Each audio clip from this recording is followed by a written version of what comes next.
Assalamualaikum warahmatullahi wabarakatuh. Apa kabar anak-anakku dari kelas 5A, B, dan C? Mudah-mudahan kalian semua dalam keadaan sehat walafiat ya. Amin, amin ya robbal alamin. Tidak lupa, Miss Lulu di sini akan menjelaskan materi tema 3, subtema 2. Tema 3 yang berjudul makanan sehat dan subtema 2 yang berjudul pentingnya makanan sehat bagi tubuh. Baik, kita mulai ya. Pembelajaran pertama. Nah, di sini ada pelajaran bahasa Indonesia ya, tentang iklan media elektronik. Nah, di sini ada pengertian iklan. Apa itu iklan? Iklan itu adalah segala bentuk pesan tentang suatu produk, barang, atau jasa yang disampaikan lewat suatu media. Ya, medianya itu baik cetak maupun elektronik yang ditujukan kepada sebagian atau seluruh masyarakat. Ya, kalian sudah tahu ya, apa itu iklan? Iklan itu kan yang biasa ada di radio, ataupun ada di online, ataupun ada di televisi ya Kak. Nah, di sini ada juga pengertian iklan media elektronik. Apa itu iklan media elektronik? Iklan media elektronik adalah media iklan yang proses bekerjanya berdasar pada prinsip elektronik dan elektromagnetis ya Kak. Baik. Nah, di sini ada beberapa contoh iklan media elektronik. Nah, dalam bahasa Inggrisnya itu television advertising. Nah, itu merupakan iklan yang ditayangkan melalui media televisi. Iklan ini berisi gambar dan suara yang biasanya memiliki durasi sekitar 15-30 detik.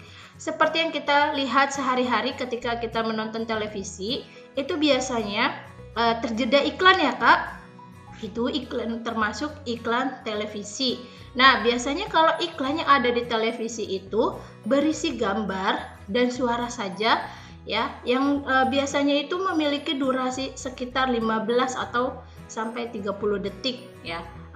Jadi di televisi itu yang ditonjolkan itu gambar dan suara seperti itu. Lalu ada radio advertising. Artinya itu iklan yang disiarkan melalui media radio, memiliki durasi yang hampir sama dengan iklan televisi, namun hanya berisi suara atau audio saja. Nah, di sini tuh hampir sama radio sama television advertising ya Kak. Dia itu sama-sama menyajikan iklan seperti itu, tapi bedanya kalau melalui radio itu hanya berisikan suara atau audio saja. Itu juga sama durasi sekitar 15-30 detik seperti iklan di televisi. Lanjut, di sini pengertian online advertising, yaitu artinya iklan yang ditampilkan di media online seperti website, blog, maupun YouTube. Nah, iklan online ini bisa berupa video maupun banner animasi. Nah, di sini itu iklan melalui online ya Kak. Biasa itu bisa seperti ada di website, blog, maupun di YouTube. Seperti kalau kita nonton YouTube, biasanya suka ada terjeda tuh Kak iklan. Nah, biasanya si YouTuber tersebut itu juga mendapatkan uang dari iklan jeda tersebut di situ ya Kak. Nah, di situ juga ada, kalau kita membuka website suka ada muncul iklan, ataupun kita membuka blog kita gitu kan, di situ juga kadang suka ada iklan ya Kak. Nah, juga iklan online ini juga kan bisa berupa video maupun banner itu spanduk gitu Kak. Lanjut, di sini ada contoh gambar iklan media elektronik. Nah, di sini di gambar pertama ini ada iklan televisi ya Kak. Nah, Nih, di sini kan ada gambar, ada televisi lalu ada iklannya. Lanjut di gambar kedua ini contoh gambar online ya. Yang kalau yang tadi di televisi itu contoh iklan Traveloka, yang keduanya ini di online contoh iklan Blibli ya. Tuh. Lanjut. Berikut ciri-ciri kebahasan iklan media elektronik. Nah, yang pertama itu menggunakan pilihan kata yang menonjolkan informasi yang dipentingkan. Nah, kita contohnya ya, iklan Yakult. Nah, kita itu harus menggunakan pilihan kata yang menonjolkan informasi yang ditujukan itu gitu kan. Kalau iklan Yakult itu kan tentang untuk kesehatan usus kita ya kan. Jadi kan bisa kita menggunakan cintai ususmu dengan minum Yakult setiap hari, seperti itu ya. Yang kedua, menggunakan pilihan kata yang menunjukkan sasaran. Nah, sasaran kita itu iklan, contoh seperti iklan Yakult itu kan, sasaran kita itu kepada siapa gitu kan. Kita itu kan mengiklankan itu kan ditujukan kepada khalayak umum ya.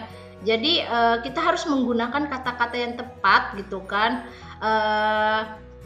yang untuk mengiklankan iklan tersebut. Yang ketiga, menggunakan pilihan kata yang menarik, tepat, logis, dan santun. Kita juga harus menggunakan pilihan katanya itu yang menarik ya, menarik bagi khalayak umum yang menontonnya gitu kan. Dan pilihan katanya pun juga harus tepat sasaran gitu.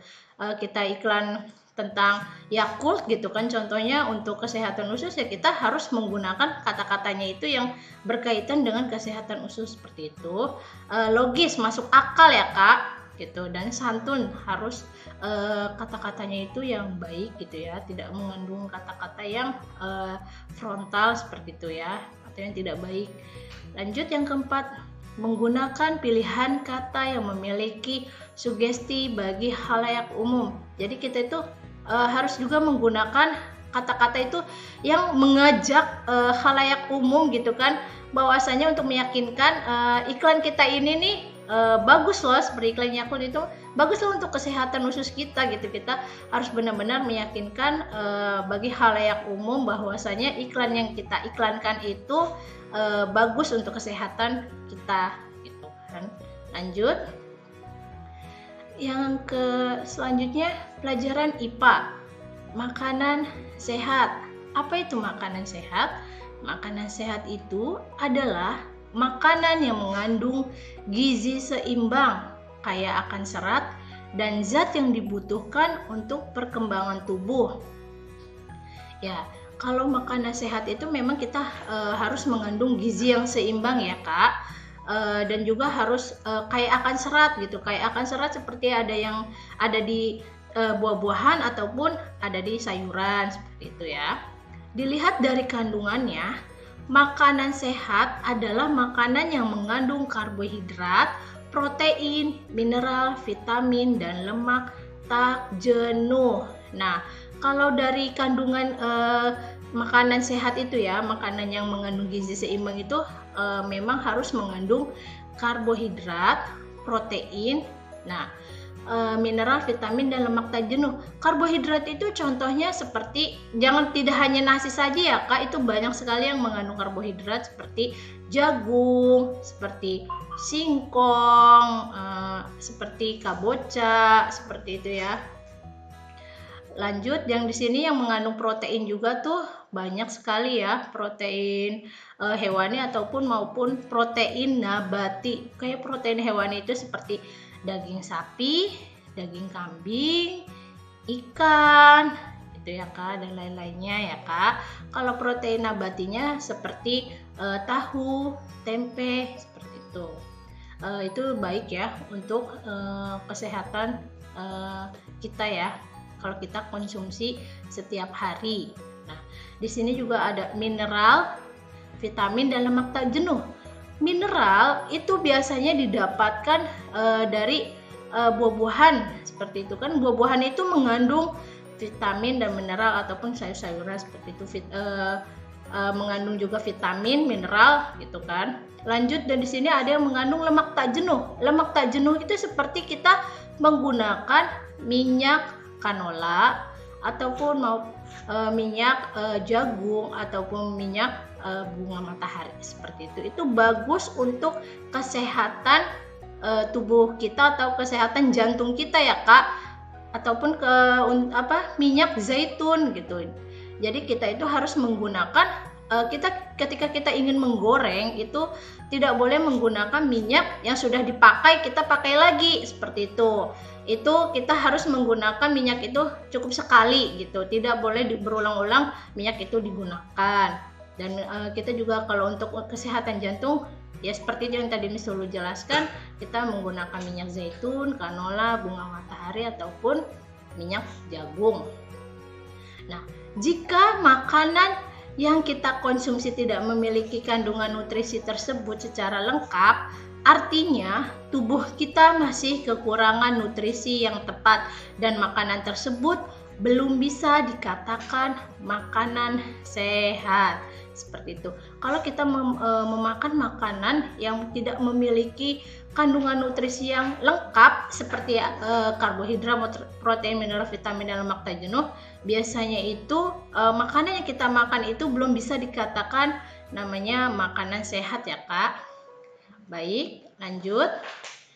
Pembelajaran kedua, SBDP. Nah, di sini ada pengertian properti sanitari. Properti sanitari adalah segala kelengkapan dan peralatan dalam penampilan atau peragaan menari.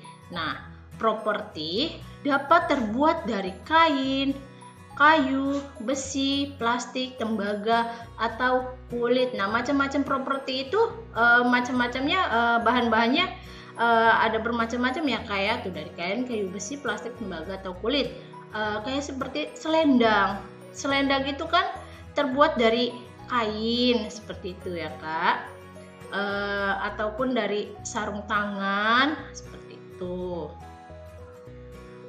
Lanjut, bahasa Indonesia, BTM.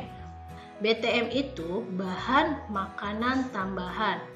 Bahan makanan tambahan adalah zat-zat yang ditambahkan pada makanan baik alami atau buatan agar makanan itu menjadi awet, tampil lebih menarik, dan mempunyai rasa tajam. Nah, memang kalau makanan kita itu kadang yang kita suka beli itu kan kadang suka mengandung BTM ya Kak. Nah, itu fungsinya itu untuk makanan itu menjadi awet, tampil lebih menarik, dan lebih tajam. Gitu. Karena apa ya? Kalau kita tidak menggunakan BTM, makanan itu cepat basi gitu ya Kak. Jadi kebanyakan itu makanan itu ya mengandung BTM gitu. Walaupun tidak semua makanan itu mengandung BTM, tapi ada beberapa makanan itu mengandung BTM. Dan kayak seperti makanan itu jadi lebih cerah. Biasanya itu dia menggunakan pewarna gitu kan, pewarna makanan, dan mempunyai rasa tajamnya tuh rasanya menusuk banget di hidung kita gitu kan. Kalau tidak menggunakan BTM itu biasanya warnanya itu ya natural seperti itu, nggak terlalu tajam sekali juga baunya seperti itu ya Kak. Nah, BTM ada yang bersifat alami dan kimiawi. Nah, BTM yang umum dipakai oleh masyarakat itu biasanya pengawet, pewarna, penyedap, pemanis, pengental, dan pengenyal. Nah, kalau pengawet makanan gitu kan, biasanya kayak pengawet makanan untuk bakso biasa menggunakan boraks seperti itu atau lain-lainnya gitu kan. Pewarna makanan gitu kan juga ya, kayak seperti pasta itu kan kadang suka itu ada kandungan BTM-nya seperti itu. Penyedap ya seperti kayak Royco gitu, Masako gitu ya Kak, itu kan. Pemanis juga seperti itu, ada yang pemanis buatan ataupun alami gitu kan. Dan ada pemutih gitu kan, pemutih seperti apa namanya, Baiklin seperti itu bisa, pengental dan pengenyal gitu kan. Biasanya itu untuk itu semua ada kandungan BTM-nya gitu kan. BTM ini kalau kita konsumsi dalam jangka panjang itu sangat berbahaya ya, ataupun kita konsumsi secara berlebihan. Memang apapun itu yang kita makan secara berlebihan dan dimakan secara berkepanjangan gitu, yang bersifat kimiawi, itu biasanya tidak baik ya.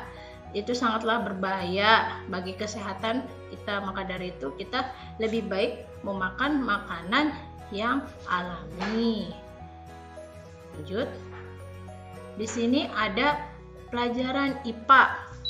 Nah, pelajaran IPA, gangguan pada sistem pencernaan. Yang pertama, ada gangguan pada rongga mulut. Nah, gangguan pada rongga mulut itu contohnya seperti karies pada gigi.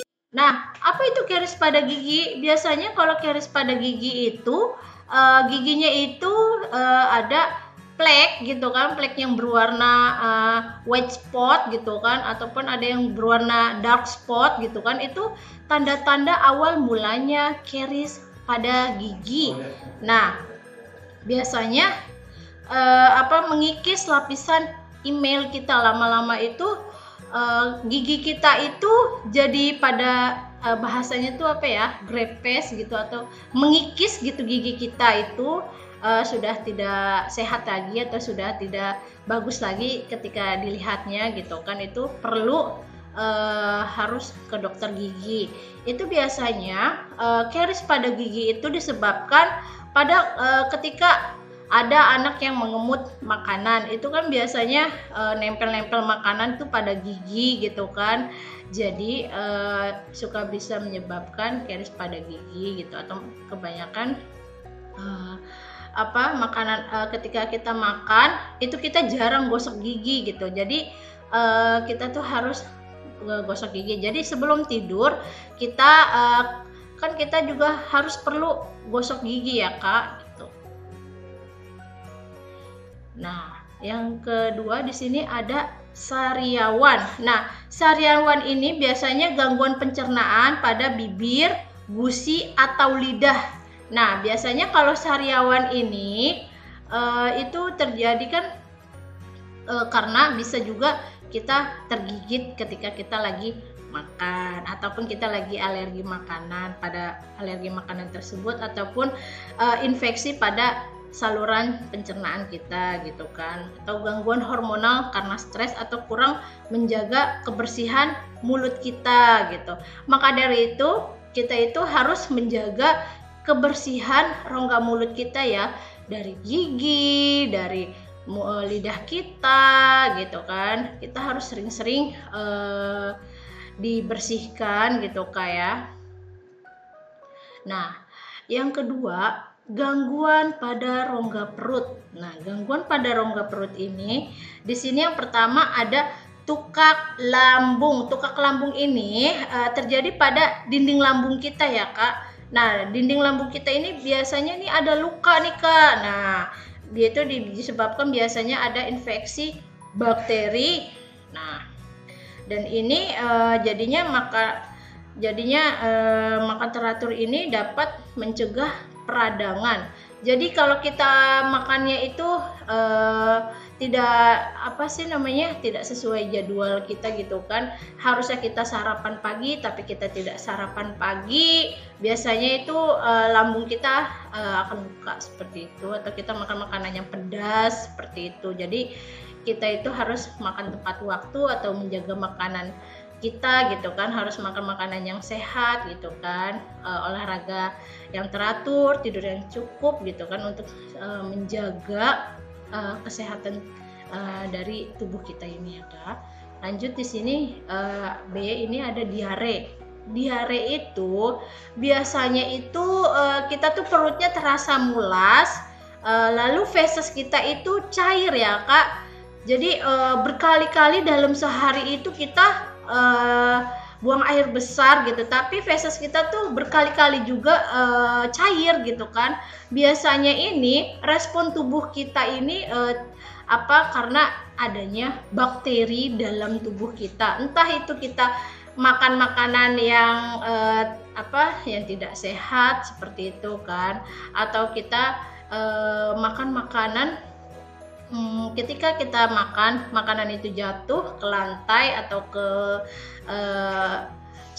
halaman atau apa gitu ya, itu ketika kita makan lagi, kita comot lagi, itu biasanya itu mengandung bakteri ya, bisa menyebabkan diare gitu. Jadi kita harus menjaga juga kebersihan gitu kan, kebersihan dan kesehatan pada tubuh kita ini.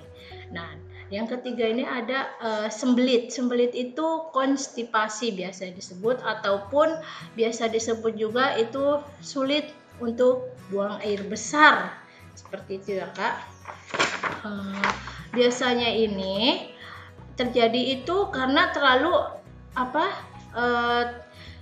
jadi yang kita konsumsi ini tidak terserap dengan sempurna, ya kan?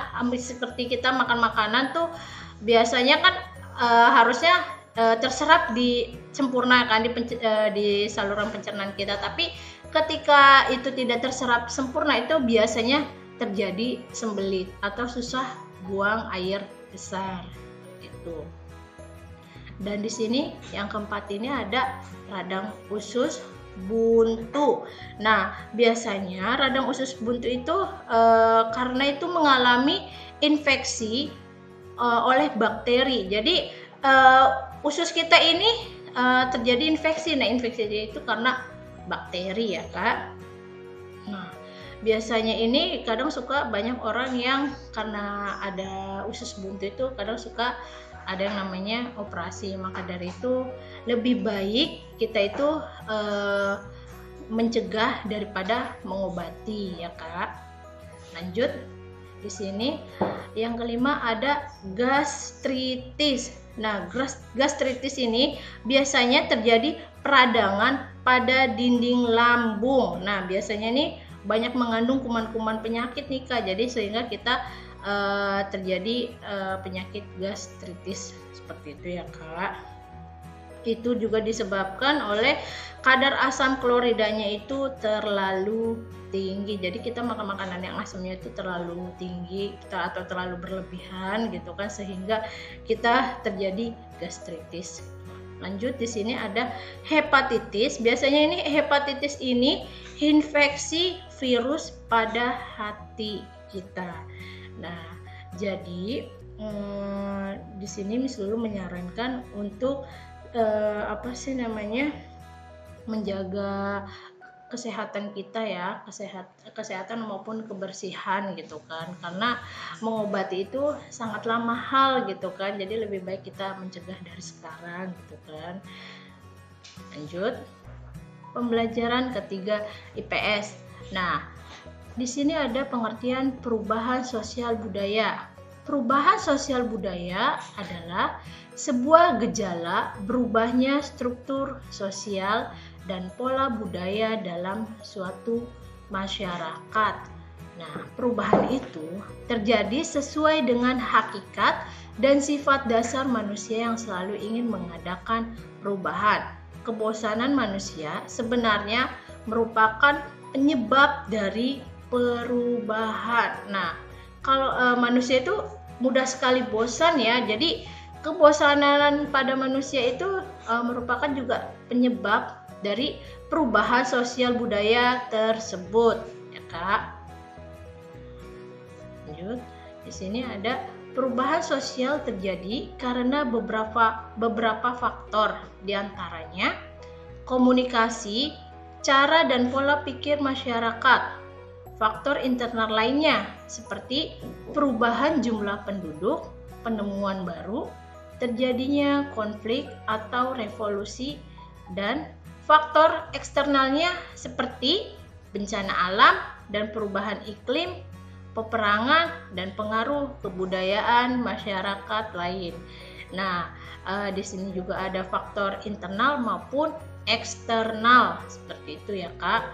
Jadi ada faktor dalam dan faktor luarnya itu.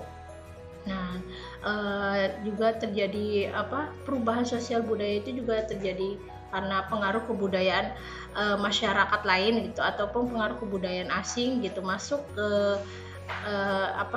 ke daerah kita seperti itu.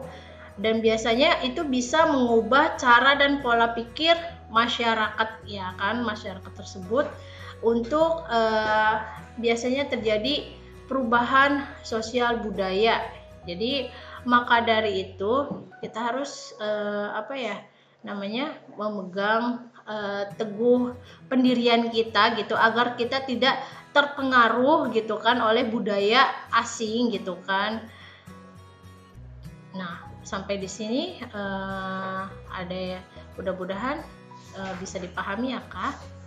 Nah, di sini juga ada pula beberapa faktor yang menghambat terjadinya perubahan. Contohnya, kurang intensifnya hubungan komunikasi dengan masyarakat lain, atau perkembangan iptek yang lambat, atau juga sifat masyarakat yang sangat tradisional, atau ada kepentingan-kepentingan yang tertanam dengan kuat dalam masyarakat, maupun juga ada lagi prasangka negatif terhadap hal-hal yang baru. Di sini juga ada lagi rasa takut jika terjadi kegoyahan pada masyarakat bila terjadi perubahan, hambatan ideologis, dan pengaruh adat atau kebiasaan. Nah, di sini kan ada beberapa faktor yang menghambat terjadinya perubahan ya. Biasanya itu kan karena perkembangan teknologinya itu sangat lambat seperti itu, ataupun kita kurangnya interaksi antara masyarakat yang satu dengan masyarakat yang lainnya seperti itu, ataupun sifat masyarakat kita ini sangat tradisional gitu kan. Kalau kita di masyarakat kita itu adat istiadatnya masih sangat tradisional gitu kan, biasanya itu tidak mudah terjadinya perubahan sosial budaya gitu kan pada daerah tersebut gitu kan, atau pada masyarakat sekitar tersebut seperti itu ya Kak. Maka dari itu kita itu harus tertanam yang tadi Miss Lulu bilangin, agar tidak terjadi perubahan sosial budaya tersebut gitu kan terjadi pada daerah kita. Kita harus tertanam kuat dalam kita itu bahwasanya kita itu tidak boleh terpengaruh oleh budaya-budaya tersebut gitu ya Kak. Lanjut. Nah, di sini di pertemuan pertama ini Miss Lulu akan ngasihkan tugas pada kalian, kerjakan tugas halaman 73 yang bagian aktivitas individu dan halaman 75. Mudah-mudahan kalian dapat memahami materi yang Miss Lulu sampaikan. Adapun jika ada materi yang kalian tidak bisa pahami, kalian bisa bertanya langsung kepada Miss-nya ya. Baik, kurang lebihnya Miss Lulu mohon maaf. Terima kasih atas perhatiannya. Wassalamualaikum warahmatullahi wabarakatuh.